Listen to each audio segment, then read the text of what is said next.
He tossed the divorce papers across the mahogany desk, smirking at the woman in the cheap beige cardigan who had supported him for a decade. "I'm taking the company public, Charlotte. I've outgrown you, and frankly, you don't fit into my world anymore," he sneered, tossing her a pen. He thought he was cutting dead weight to build his empire.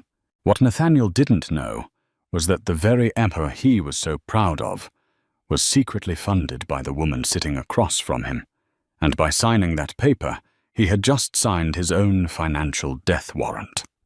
Nathaniel Harrington was a man who believed his own myth. At 34, he was the golden boy of Silicon Valley, the brilliant CEO, and founder of Omnitech Solutions, an artificial intelligence logistics firm currently valued at just over $9 billion. He had the sharp jawline, the custom Italian suits from Brioni, and the cover of Forbes framed in his sprawling, glass-walled office overlooking the San Francisco skyline. In Nathaniel's mind, he had built his empire from the ground up through sheer grit, sleepless nights, and unparalleled genius. He had clawed his way out of a middle-class upbringing in Ohio, pitched his heart out to venture capitalists on Sand Hill Road, and manifested his destiny. And then there was Charlotte. Charlotte was his wife of 10 years. They had met at a small liberal arts college before Nathaniel's meteoric rise. Back then, she was a quiet, unassuming literature major with a penchant for oversized sweaters, messy buns, and spending her weekends reading in the campus library. She was sweet, grounded, and fiercely loyal. When Nathaniel was eating instant ramen and coding his first disastrous app in a cramped apartment, Charlotte was the one paying the rent, brewing the coffee, and telling him to never give up. But as Omnitech grew, so did Nathaniel's ego. He began to view his life through the lens of a corporate merger, evaluating assets and liabilities. And in his newly minted, hyper-elitist world, Charlotte had become a liability. She didn't care about the gala dinners at the MoMA, or rubbing elbows with executives from JP Morgan and Sequoia Capital.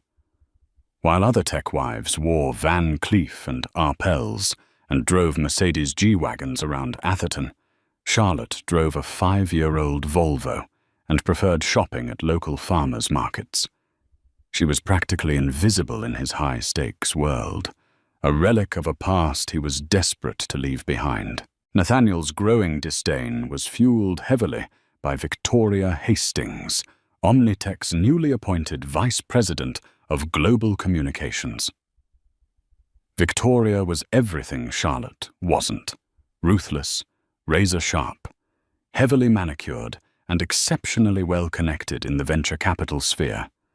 She wore Tom Ford stilettos, drank dry martinis, and knew exactly how to stroke Nathaniel's ego.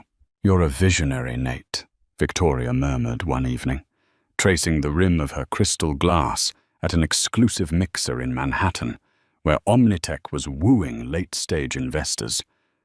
"But every visionary needs a partner who understands the view from the top. Charlotte, she's sweet, but she's holding you back. When we take Omnitech public, the media will scrutinize every aspect of your life.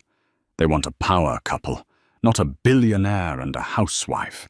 Nathaniel had sipped his Macallan 25, his eyes drifting over the glittering New York skyline. Victoria's words were poison, but to Nathaniel, they tasted like the absolute truth. He looked at Victoria, sleek, predatory, and ambitious, and made his decision. He didn't notice the quiet, subtle ways Charlotte had orchestrated his success behind the scenes for years. He never questioned why the notoriously ruthless anchor investor from the Wellington Garrison Group, a secretive private equity firm in London, had suddenly decided to seed his Series A round when 20 other firms had laughed him out of the room. He never wondered why the cutthroat suppliers in Taiwan gave Omnitech priority during global chip shortages. He thought it was his brilliant negotiation tactics. He thought it was his charm. He had no idea that Charlotte's maiden name wasn't just a random middle-class surname. She was born Charlotte Kensington. Her father, Arthur Kensington, was the reclusive patriarch of a European-American syndicate whose generational wealth dwarfed the GDP of small nations. The Kensingtons didn't appear on the Forbes list because they owned the debt of the people who did. Arthur Kensington controlled a shadow network of hedge funds, real estate conglomerates, and deep tech holding companies worth over $2 trillion. Charlotte had fled that suffocating world of immense pressure, armed bodyguards and transactional relationships to live a normal life. When she fell in love with Nathaniel, she swore her father to secrecy, demanding he let her live as a commoner. But Arthur, ever the protective titan, had quietly instructed his asset managers to ensure his daughter's husband succeeded. Every lucky break, every miracle investor, every inexplicably perfect market condition Omnitech faced had been orchestrated by a single phone call from a Swiss estate, simply to keep Charlotte happy. But Charlotte's happiness had been steadily dying for 3 years. She saw the late nights Nathaniel spent at the office. She smelled the expensive Le Labo perfume on his collars. She felt the chill in his gaze when he looked at her. The final straw came during Nathaniel's 34th birthday dinner at the French Laundry. Charlotte had spent weeks tracking down a rare first-edition copy of his favorite childhood book, beautifully restored. She presented it to him quietly at the table. Nathaniel had glanced at the old, slightly frayed book, a look of unmistakable embarrassment crossing his face as Victoria, who had brazenly invited herself to the intimate dinner, let out a stifled, mocking laugh. "Oh, how vintage," Victoria had purred, handing Nathaniel her gift, the keys to a custom 1969 Jaguar E-Type. Nathaniel hadn't even opened the book. He had pushed it aside, his eyes shining as he looked at Victoria. "Now this," he said loudly, making sure the surrounding tables heard, "is a gift that understands where I'm going." Charlotte had sat there, her hands resting quietly in her lap. She didn't cry. She didn't scream. She simply watched the man she had loved completely erase her from his future.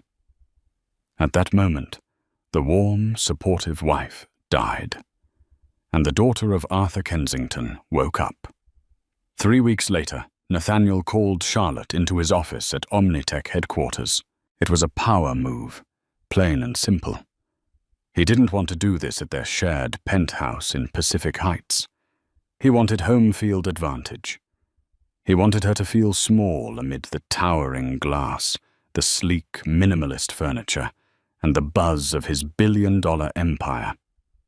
When Charlotte arrived, wearing a simple navy blouse and tailored trousers, she was guided into the executive suite by an assistant who wouldn't quite meet her eyes. Nathaniel was sitting behind his massive desk, Victoria hovering near the window, looking out over the city with a smug, proprietary air.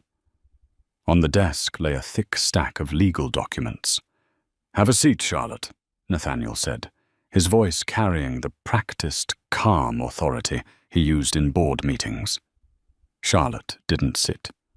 She stood near the door, her posture perfectly straight, her eyes drifting from Nathaniel to Victoria and then to the papers. "What is this, Nate?" "It's time we face reality," Nathaniel began, steepling his fingers. "Omnitech is preparing for an IPO next quarter. We're going to be under a microscope. My life is moving at a velocity you can't match. We want different things. You want quiet weekends and farmers' markets. I want to change the world. It's not fair to either of us to drag this out." "You're leaving me," Charlotte stated. Her voice was entirely devoid of the panic or heartbreak Nathaniel had anticipated. "I'm restructuring my life," he corrected, a cold corporate euphemism that made Victoria smirk. I've had my legal team draft a very generous settlement. The prenup we signed when you had $6,000 to your name. Charlotte interrupted softly. Nathaniel's jaw tightened. Yes, and according to it, you are entitled to virtually nothing of Omnitech. However, because I am not a cruel man, and because I appreciate the early years, I am offering you a lump sum of $2 million. You also get to keep the vacation house in Tahoe. It's more than enough for you to live comfortably, provided you sign the non-disclosure agreement. I can't have you going to the press and painting yourself as a victim. $2 million to a man worth $9 billion. It was a calculated insult. $2 million, Charlotte echoed. She walked slowly toward the desk. It's a more than fair transition fund, Charlotte. Victoria chimed in, her tone dripping with faux sympathy. Nate built this company with his own bare hands. It wouldn't be right for you to lay claim to his genius just because you were there when he started. Charlotte turned her head, slowly, fixing Victoria with a stare so chilling, so utterly devoid of warmth, that the PR executive instinctively took a step back. It wasn't the look of a scorned housewife. It was the look of an apex predator assessing a deeply insignificant insect. Victoria, Charlotte said softly, you should be careful when you speak about things you don't understand. The foundation of this building is much more fragile than you think. She turned back to Nathaniel. He looked impatient, tapping a gold Mont Blanc pen against the desk. Sign the papers, Charlotte. Let's make this clean. Don't make me tie you up in litigation for the next 5 years. You don't have the capital to fight my lawyers. Charlotte looked down at the divorce decree. She saw the absolute arrogance in Nathaniel's eyes. He truly believed he was a god among men. He truly believed she was nothing but a stepping stone he had successfully leaped across. Are you absolutely certain about this, Nathaniel? Charlotte asked, using his full name. Her voice was terrifyingly calm. Once I sign this, our lives are entirely severed. You will stand entirely on your own. There is no going back. I've never been more certain of anything in my life, Nathaniel scoffed. I don't need a crutch anymore. I am self-made. It's time I act like it.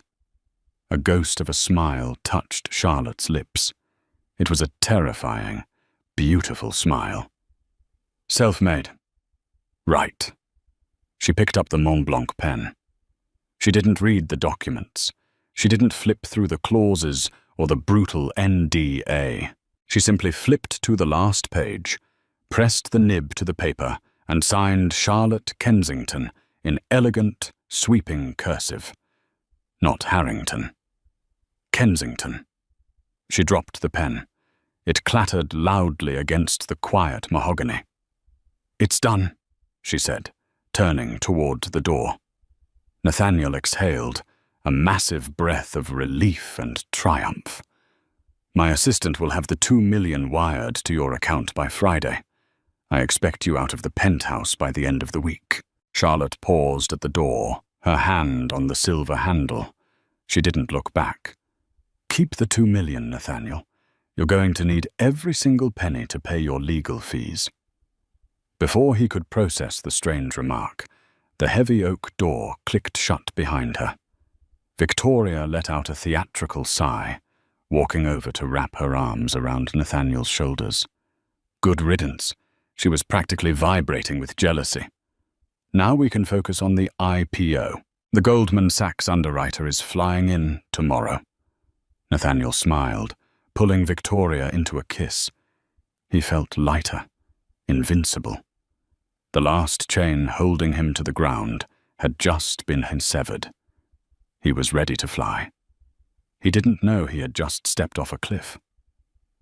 48 hours later, the celebration was in full swing. Nathaniel had rented out the entire rooftop of the Battery Club in San Francisco. Champagne flowed freely among the city's elite.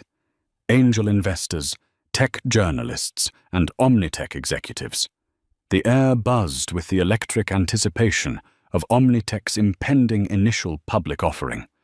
Projections estimated the stock would open at a premium, instantly solidifying Nathaniel's status as a billionaire. Victoria was glued to his side, wearing a stunning scarlet Carolina Herrera gown, expertly working the room, introducing Nathaniel to political figures and media moguls. Everything was perfect. The divorce had been processed with lightning speed, a little too fast, though Nathaniel didn't question it. He assumed his high-priced lawyers had simply fast-tracked the paperwork through the local courts. At 9:45 p.m., Nathaniel's phone vibrated in his tuxedo pocket. He ignored it. It vibrated again. And again. Frowning, he pulled it out. It was David Aris, his chief financial officer. David was at the party, standing near the bar. But when Nathaniel looked over, David's face was completely drained of color. The CFO was staring at his own tablet, looking physically ill. Nathaniel excused himself from a conversation with a state senator and walked over. "David, what's wrong with you? You look like you've seen a ghost. Drink some champagne. We're about to ring the bell next month." "Nate," David whispered, his voice trembling. "We need to go to a private room. Now." Annoyed, Nathaniel led his CFO into an empty private dining alcove, away from the music. "Make it quick. The Goldman people are—" "Goldman just pulled out," David blurted out. Nathaniel froze. The air in his lungs seemed to evaporate. "Excuse me. That's impossible. We signed the underwriting agreement on Tuesday. They are legally bound. They invoked a material adverse change clause," David said, his hands shaking as he held up the tablet, showing a terrifyingly brief email from Goldman Sachs's lead partner. "Nate, it's not just them. It's Wellington Garrison. Wellington Garrison Group, Omnitech's massive anchor investor. The London-based private equity behemoth that owned 40% of Omnitech's private shares. They were the rock upon which Nathaniel's entire valuation was built." "What about Wellington?" Nathaniel demanded, his voice rising in panic. "Call Richard at Wellington. Get him on the phone." I tried. Richard was fired an hour ago. David swallowed hard. "Nate, Wellington Garrison just dumped their entire stake in Omnitech, all of it. They sold their shares back to the corporate treasury at a massive loss, entirely dissolving their board seats. They are completely divesting from us." "That makes no sense," Nathaniel roared, pacing the small room. "Firms don't just dump 40% of a $9 billion unicorn a month before an IPO. It's financial suicide. Why would they do that?" "It gets worse," David said, his voice dropping to a terrified whisper. The moment Wellington pulled out, the ripple effect hit the algorithms. Apex Capital just froze our credit lines. Our Taiwanese microchip suppliers just sent a notice terminating our exclusivity contract, citing investor instability. "Nate, in the last 30 minutes, our private valuation has dropped by 60%. We don't have enough liquid cash to cover next month's server farm leases without the credit lines." Nathaniel felt the room spinning. It was impossible. A flawlessly executing company couldn't just spontaneously implode in 30 minutes. It felt like a coordinated surgical strike. It felt like someone had flipped a master switch and turned off his entire life support system. "Who gave the order?" Nathaniel demanded, grabbing David by the lapels. "Who at Wellington authorized this?"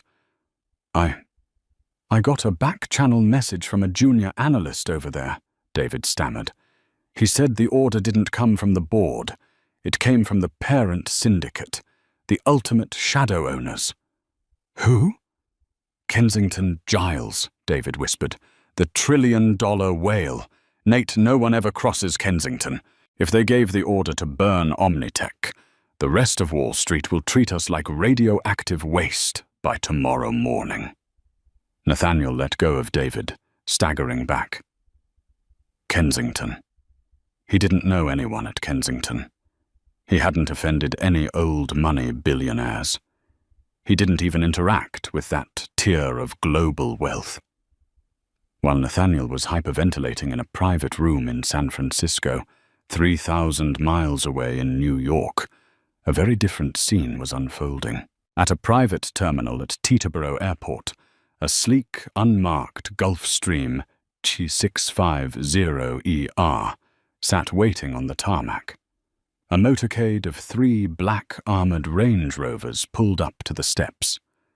The door of the lead vehicle opened, and a man in a bespoke suit, Harrison, the chief legal fixer for the Kensington family, stepped out, holding an umbrella to block the light drizzle.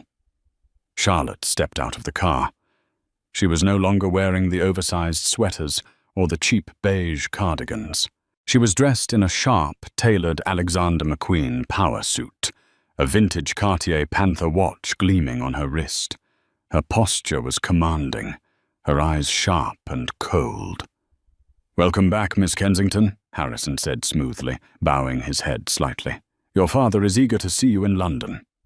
"Thank you, Harrison," Charlotte replied, her voice ringing with natural, undeniable authority. "Did the directives go through?" "Flawlessly, ma'am," Harrison smiled, a deeply dangerous curve of his lips. "Wellington has fully divested. Goldman has pulled the IPO. The suppliers have severed ties. By tomorrow morning, Nathaniel Harrington's net worth will exist entirely in the negative." Charlotte paused at the bottom of the plane's stairs, looking out into the dark, rainy night. For 10 years, she had played the fool. She had allowed a mediocre man with a massive ego to believe he was a king, simply because she had been holding up his throne from underneath. He wanted to be self-made. "Good," Charlotte said softly, ascending the stairs into the private jet. "Let's see how well he builds an empire when he's the one buying the bricks." The next 72 hours in Silicon Valley would be studied in MBA crisis management courses for a decade. The collapse of Omnitech Solutions was not a gradual decline. It was a vertical drop into the abyss. By 6 a.m. on Monday, the Bloomberg terminal in David Aris's office was bleeding red.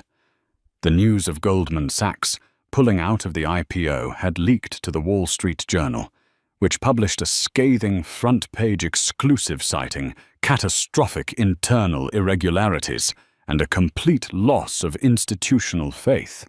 Nathaniel paced his glass-walled office like a caged animal. His Brioni suit was crumpled, his tie discarded, and his eyes were completely bloodshot.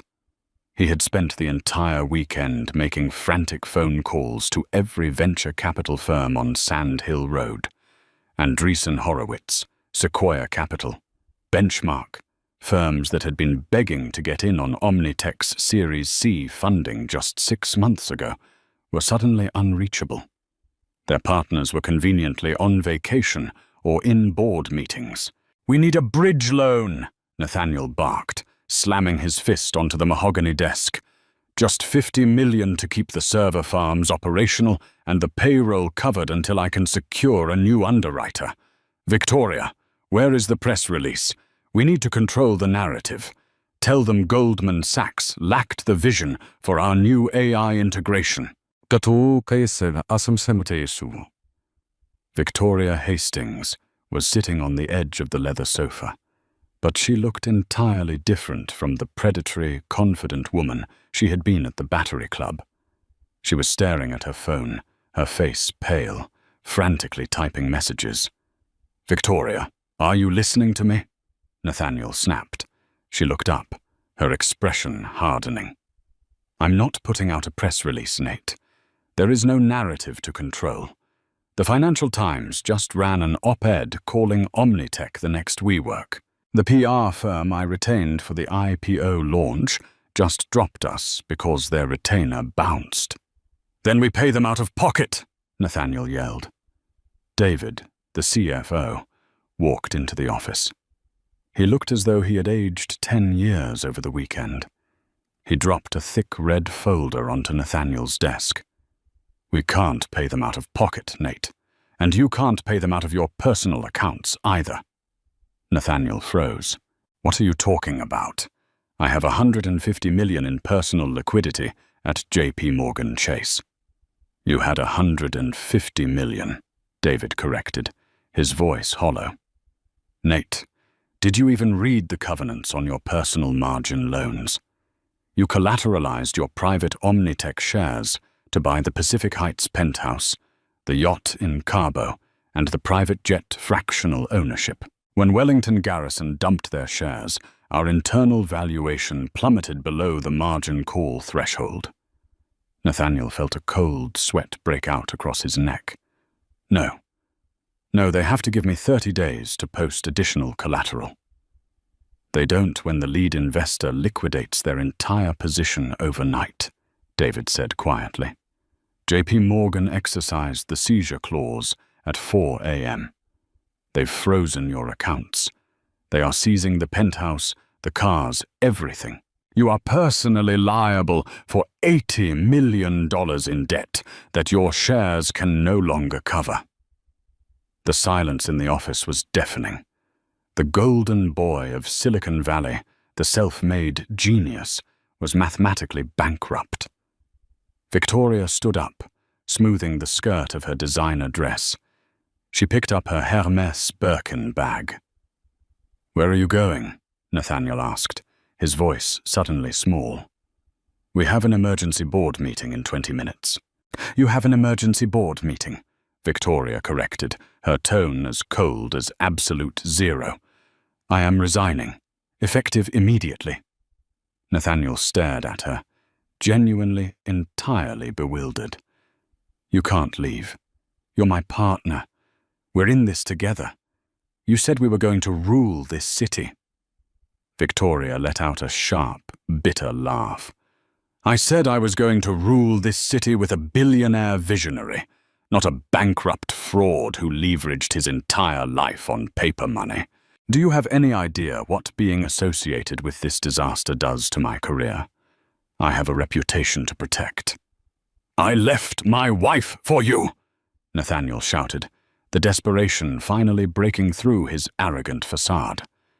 Victoria paused at the door, looking back at him with pure, unadulterated pity. "No, Nate. You left your wife because you're a narcissist who wanted a trophy that looked good on a red carpet. I was just the mirror you used to admire yourself. Good luck with the bankruptcy." She walked out, the click of her stilettos echoing down the hallway, leaving Nathaniel entirely alone in the collapsing ruins of his empire. Desperate, Nathaniel left the office and drove to the regional headquarters of Lazard, the prestigious investment bank.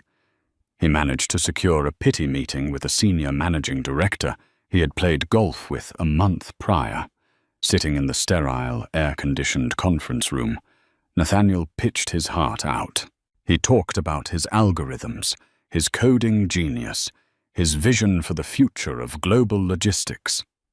The banker, an older, ruthless veteran of the markets, listened patiently before sliding Nathaniel's pitch deck back across the table. "It's a beautiful system, Nathaniel. Truly. The code is elegant," the banker said softly. "But you are suffering from a fundamental misunderstanding of why you were successful." "My tech is the best in the market," Nathaniel insisted. "Tech is cheap.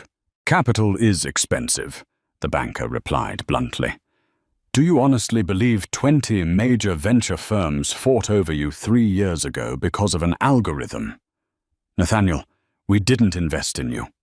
We invested in the shadow guarantee." Nathaniel blinked. "What guarantee?" "Whenever you walked into a room to ask for funding, an invisible hand had already cleared the path," the banker explained, leaning forward, Wellington Garrison backed you. And Wellington is a proxy for old, deep, terrifying European money. The market assumed that whoever you were, the apex predators of global finance had chosen to protect you. We invested because we knew they would never let you fail. But now, the invisible hand hasn't just stopped protecting you. It has actively ordered your execution. And no one on Wall Street is going to step in front of that firing squad for you. Nathaniel was escorted out of the building by security. He stood on the sidewalk in the blazing California sun, his chest tight, his breathing shallow. The invisible hand. Who? Who had he angered? Who had he crossed? He had to find out. While Nathaniel Harrington was being locked out of his penthouse by bank receivers, a matte black Rolls-Royce Phantom glided through the wrought-iron gates of a sprawling, heavily guarded estate in Mayfair, London.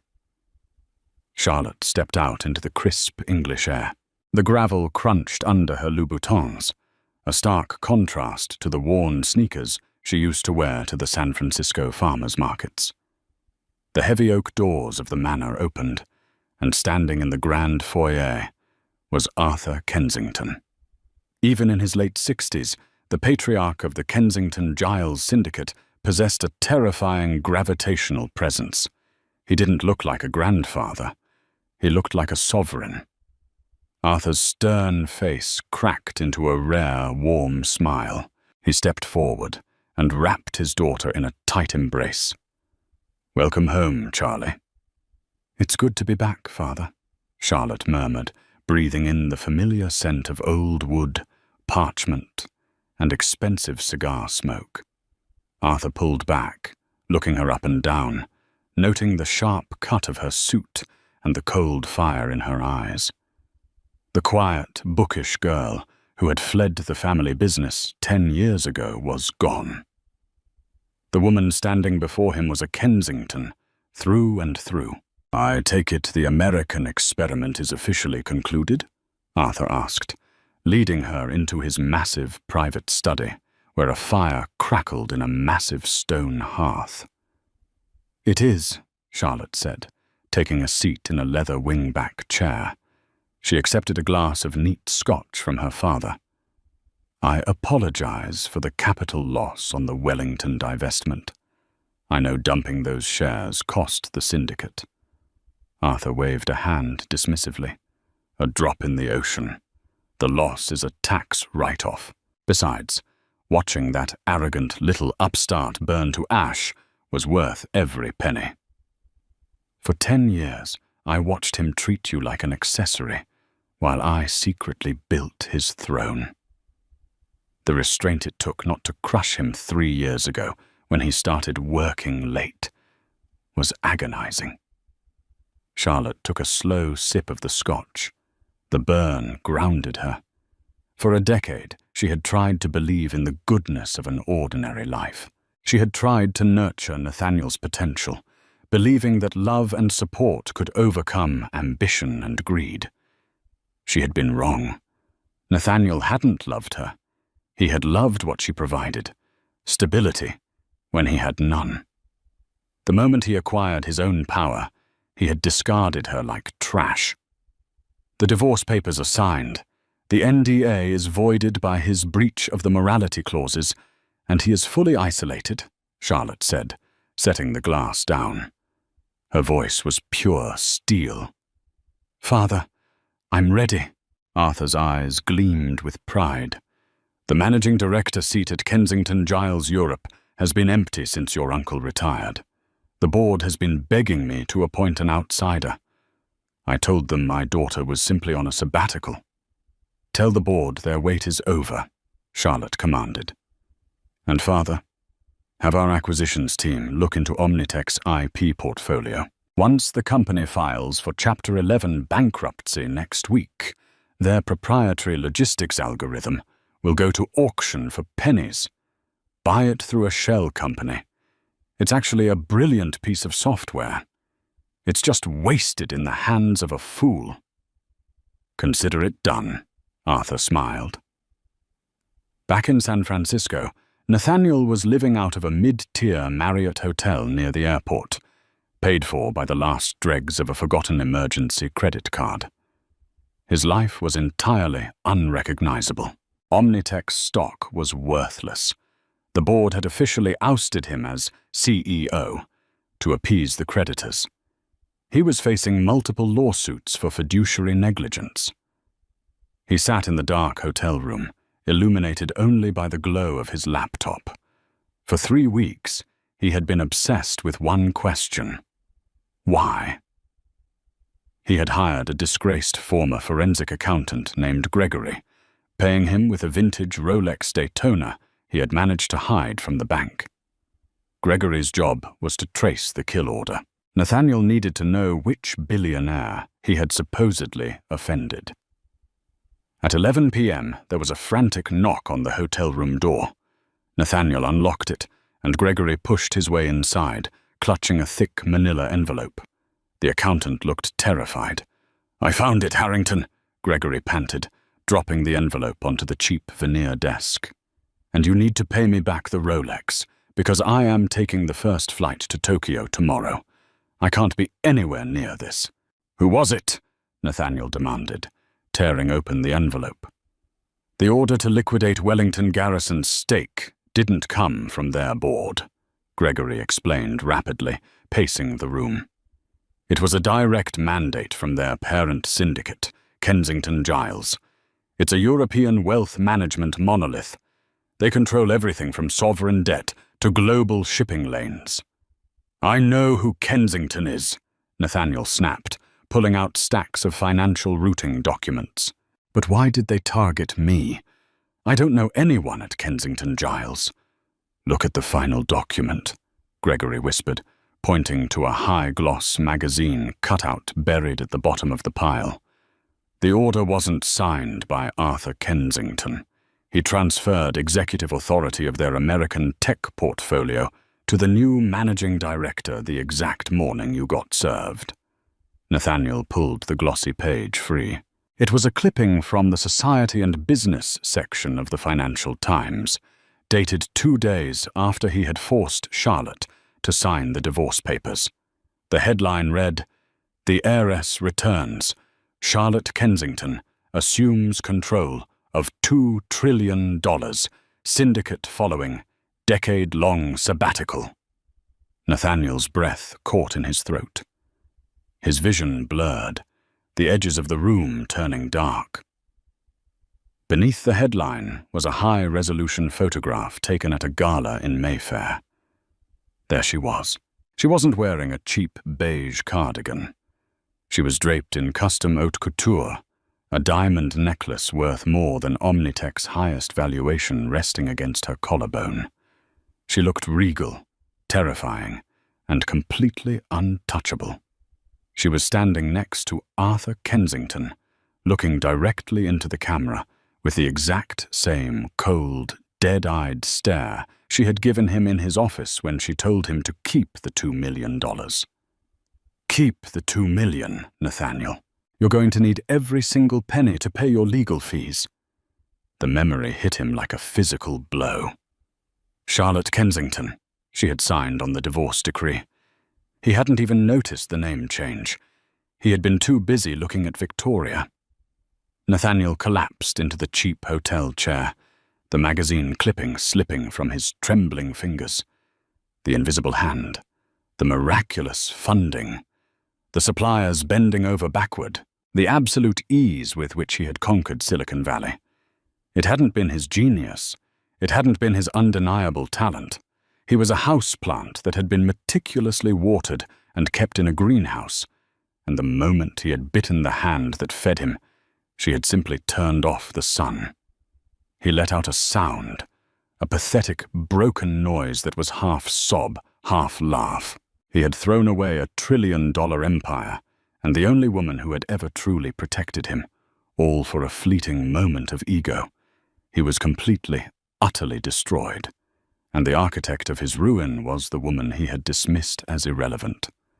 Desperation is a powerful, degrading force. It strips away the veneer of pride leaving only the raw, frantic instinct to survive. For Nathaniel Harrington, desperation manifested as a maxed-out Delta Sky Miles account and a middle-seat economy ticket on a red-eye flight from San Francisco to London Heathrow. He didn't sleep during the 11-hour flight. He stared at the back of the seat in front of him, rehearsing what he was going to say. He would apologize. He would fall to his knees if he had to. He would remind Charlotte of the early days, the cramped apartment, the late-night pizza, the vows they had taken. Surely the woman who had spent a decade making sure he succeeded couldn't simply switch off her feelings overnight. She was angry, yes.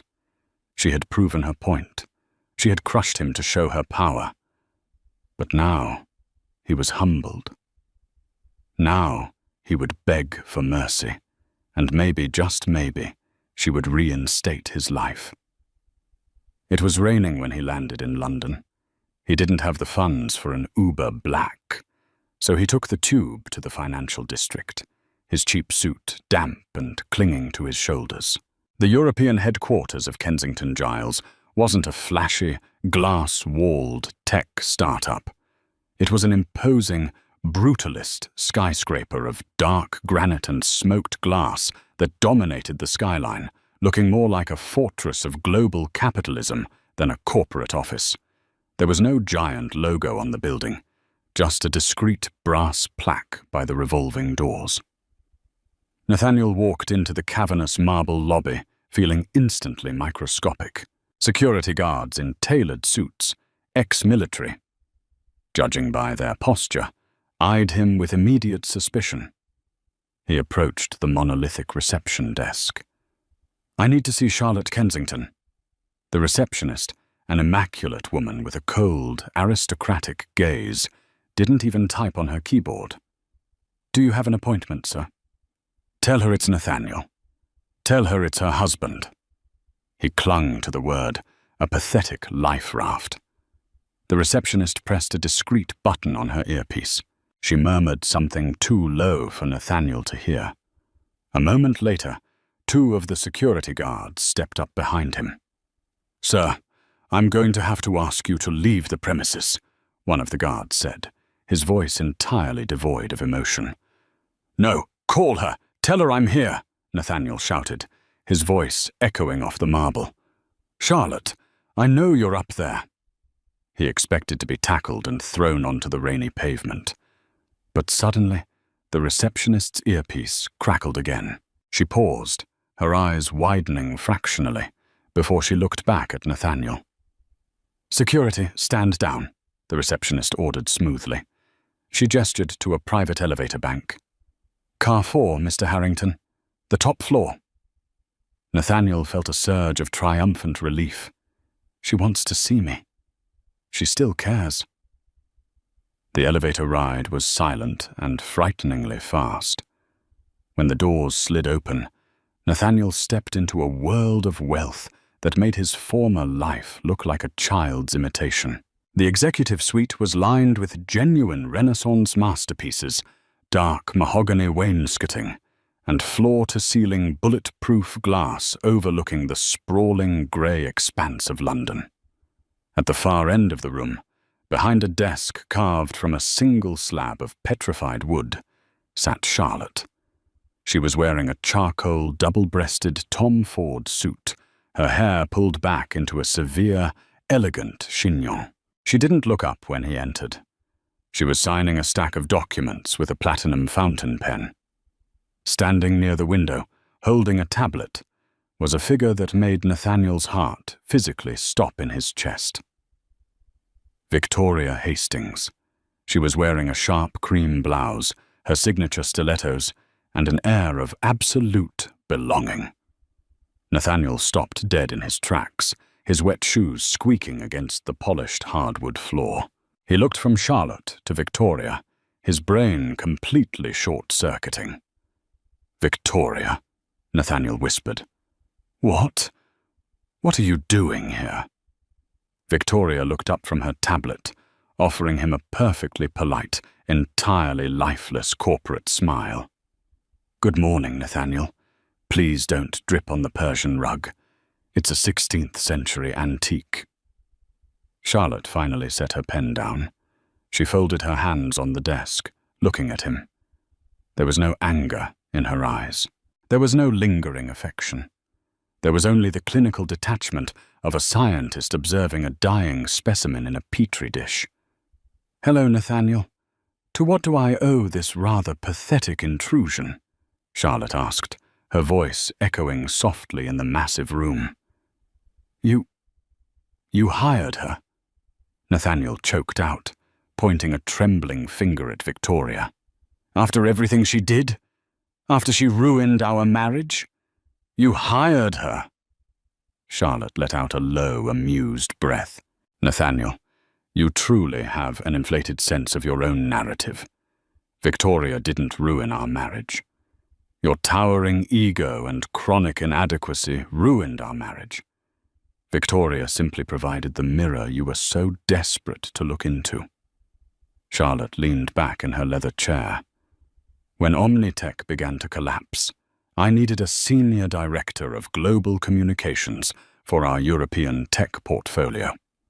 Victoria is ruthless, highly competent, and devoid of moral sentiment. She is exactly the kind of apex predator Kensington Giles employs. I offered her quadruple what you were paying her, along with a signing bonus that eclipsed your entire net worth." Victoria didn't even look embarrassed. She simply tapped a stylus against her tablet. "It was purely a business decision, Nate. You were a sinking ship with zero liquidity. Charlotte offered me a seat on a dreadnought. Everyone has a price. You just couldn't afford mine anymore." Nathaniel felt his knees buckle. The absolute humiliation of it all crashed down on him. The woman he had left his wife for was now happily working for the very wife who had orchestrated his destruction.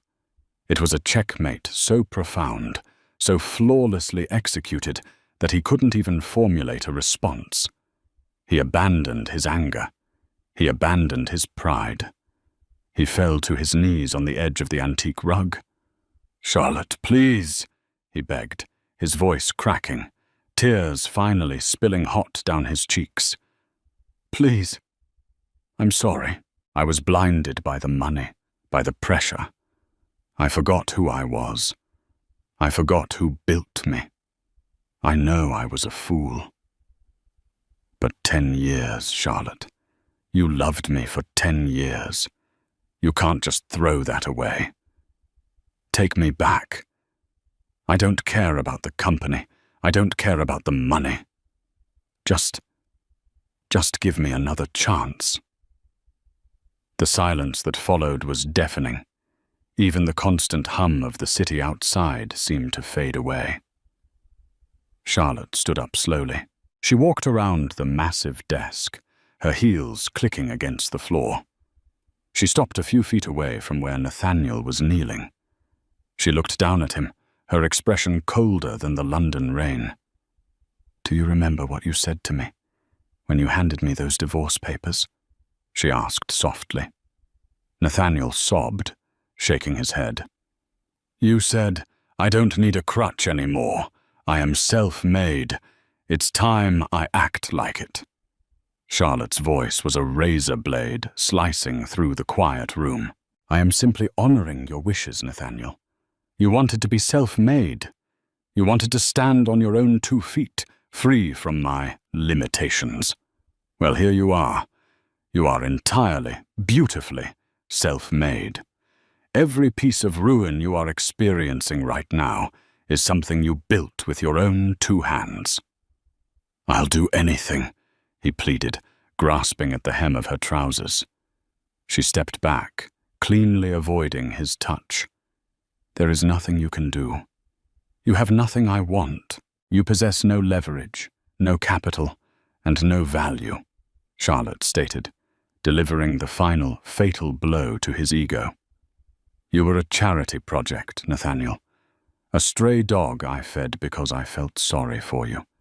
And when the dog bit me, I simply stopped buying the food.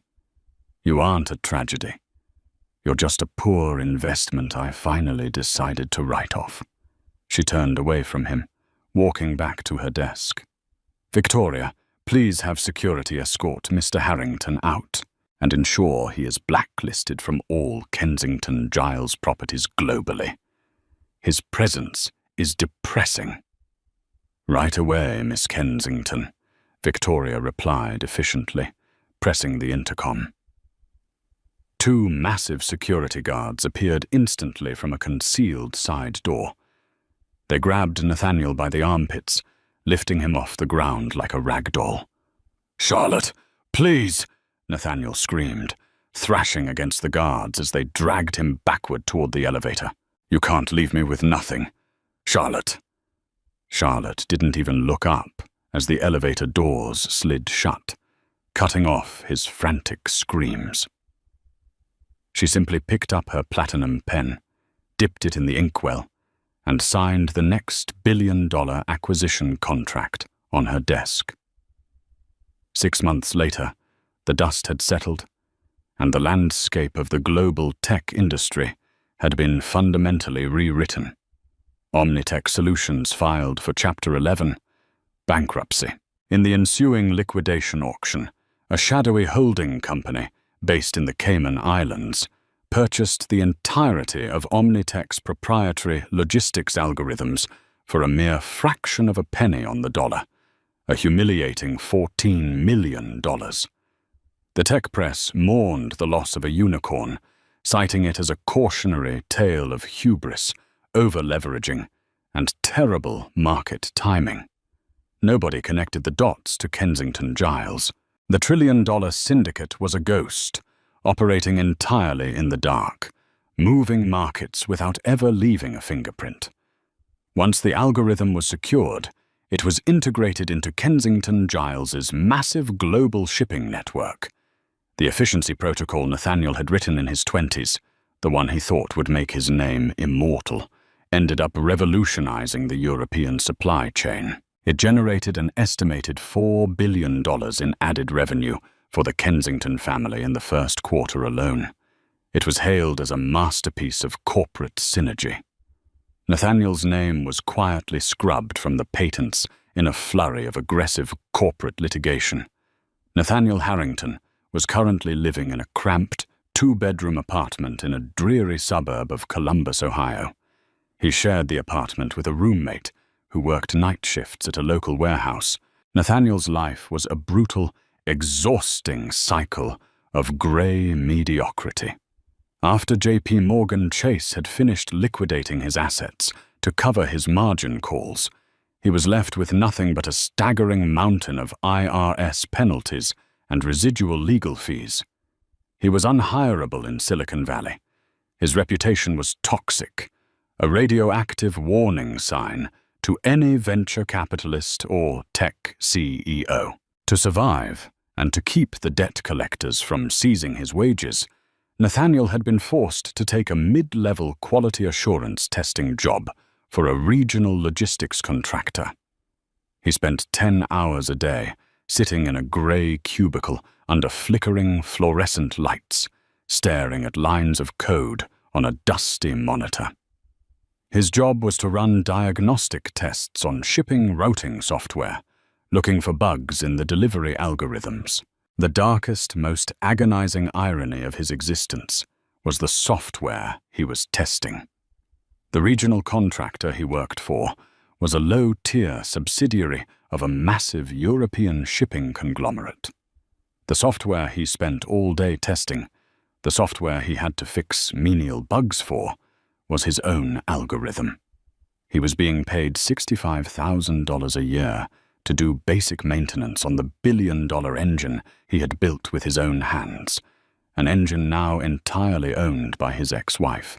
Every time he booted up the system, he saw the ghost of his own genius staring back at him, mocking him.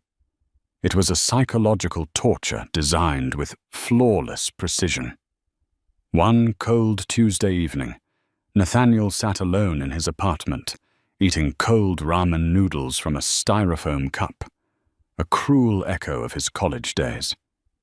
The heater in the apartment was broken, and he was wearing a cheap, fraying sweater to keep warm.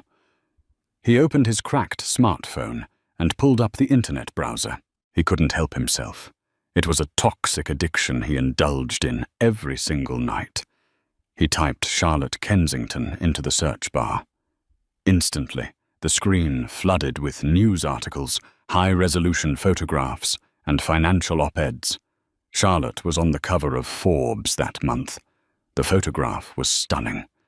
She was standing on the balcony of a chateau in the Swiss Alps, wearing a breathtaking bespoke emerald gown, holding a glass of champagne.